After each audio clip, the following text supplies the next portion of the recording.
Bankroll management and money management here, part of the Gambling 101 series at Locker Room Picks. I'm Tony George. Let's talk about your bankroll and unit wagering, which basically is money management.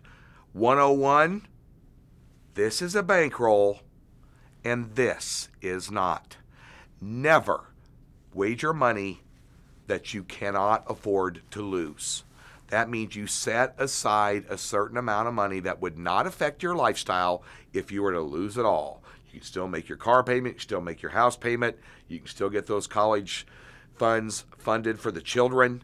That is what I mean by your bankroll. Set aside a certain amount of money. That, in fact, is what you play with. Never deviate from that. Now, how do we chop up that bankroll and how do we wager that like the pros do? It's called unit wagering. A unit, simply put, is the amount of money of your normal wager. So if you're a great big huge player with a big fat bankroll and a big fat cushy job, maybe it's $1,000 a game. If you're the average wagerer out there, it could be $25, $50, or even $100 a wager.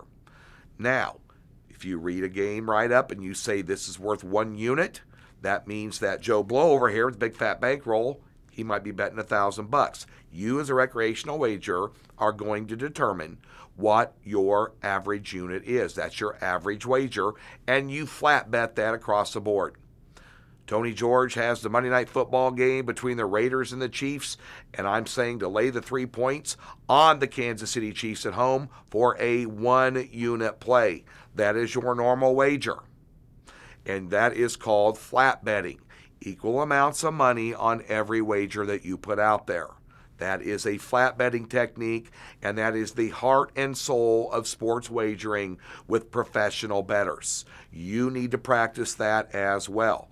Occasionally, there may be a game of the month or possibly a game of the year, something that I don't throw around lightly. So let's say that same Monday Night Football, I love the Kansas City Chiefs at home against the Oakland Raiders, and I'm going to call that my game of the month on Monday Night Football. And I'm telling you, Kansas City -3 for a 2-unit play, and you're a $100 player. That means you're not going to wager $100. You're going to wager $200 or 2 units on that game. If you practice this flat betting technique, and occasionally when you're up on the house, bump up the units to 2, maybe 3. It will serve you well at the end of a long season to use that wagering technique. And as a final golden rule, no matter how good it looks, no matter how big the play, the golden rule of professional gamblers is never, ever, ever to wager any more than 20% of your bankroll on a single play. We're going to have many, many more things about volume betting, unit betting as well in the continuing series of Gambling 101 right here at Locker Room Picks, so be sure and check them out.